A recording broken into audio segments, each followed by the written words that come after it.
Friends, Ganapati creative ಇಂದ ಸುನಿಲ್ ಮಾತಾಡ್ತಾ ಇರೋದು. ಇವತ್ತು ಇದು ಬೆಂಗಳೂರಿಂದ ಹಾಸನ ಇವೆ, ಅಲ್ಲಿಂದ ಹೈವೇ ಬಂದರೆ ಇದು ಅಮೃತೂರ್ಗೆ ಹೋಗೋ ರಸ್ತೆ ಕಕ್ಕೇರೆ ಅಂತ ಬರುತ್ತೆ. ಅಲ್ಲಿ ಕಾಣ್ತಾ ಇರೋದೇ ರೋಡು. ಅಲ್ಲಿಂದ ಒಳಗಡೆಗೆ ಬಂದರೆ ಒಂದು 200 ಮೀಟ್ರ್ ಒಳಗಡೆ ಬಂದರೆ ಈ ರೋಡ್ಗೆ ಹೊಂದ್ಕೊಂಡ್ರೆ ನನಗೆ ಇಲ್ಲೊಂದು ದೇವಸ್ಥಾನ ಎಲ್ಲ ಇದೆ. ಇಲ್ಲಿ ಈ ರಸ್ತೆ 25 ಅಡಿ ರಸ್ತೆ ಬರುತ್ತಿದ್ದು. ಈ ರಸ್ತೆಗೆ ಅಲ್ಲಿ ಮುಂದೆಗಡೆ ಕಾಣೋದು ಲೆಫ್ಟಲ್ಲಿ ಕಾಣೋದೇ ತೋಟ. ಈ ರೋಡ್ಗೆ ಹೊಂದ್ಕೊಂಡ್ರೆ ನನಗೆ ಈ ಎಡ್ಜಿಂದ ಸ್ಟಾರ್ಟ್ ಆದರೆ ಸುತ್ತ ಫೆನ್ಸಿಂಗ್ ಇದೆ. ಈಗ ಬಂದಿದ್ದ ಜಾಗ ಇಲ್ಲಿ ಎಡ್ಜೋಕ್ಕೆ ಹೋಗುತ್ತೆ. ಹಿಂಗೆ ಹೊರಗಡೆಗೆ ಹೋಗಿ ಅಲ್ಲಿ ಸ್ಕ್ವೇರ್ ಆಗಿದೆ ತೋಟ. ಮುಂದೆ ನಿಂತಿರ್ತವೆ.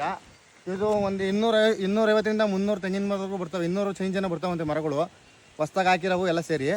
4 ಎಕರೆ 37 ಗುಂಟೆ ಪ್ರಾಪರ್ಟಿ ಬರುತ್ತೆ. ಜನರಲ್ ಪ್ರಾಪರ್ಟಿ, ಸ್ವಿಮ್ಮಿಂಗ್ ಪೂಲು, ಮನೆ, TC, ಬೋರು ಎಲ್ಲ ಇದೆ. ಸುತ್ತ ಫೆನ್ಸಿಂಗ್ ಆಗಿದೆ. ಇದು ಬಂದು 4 ಎಕರೆ 37 ಗುಂಟೆ ಪ್ರಾಪರ್ಟಿ ಬರುತ್ತೆ. ಅದು ಬಂದು ಕುಂಟೆಗೆ 3,25,000 ಕೊಟ್ಟು ಮಾಡ್ತಾ ಇದ್ದಾರೆ. ಡೈರೆಕ್ಟ್ ಓನರ್ ಸಿಟ್ಟಿಂಗ್ ಕೊಡ್ತೀನಿ, ಕೂತ್ಕೊಂಡ್ರೆ ನೆಗೋಷಿಯಬಲ್ ಆಗುತ್ತೆ. ಊರು ನಿಯರ್ ಬೈ ತೋಟ ಇರೋದ್ರಿಂದ ಹೈವೇಗೂ ನಿಯರ್ ಬೈ ಇದೆ. ಯಾರ ಇಂಟ್ರೆಸ್ಟ್ ಇರೋ ಕಾಂಟ್ಯಾಕ್ಟ್ ಮಾಡಿ. Thank you friends.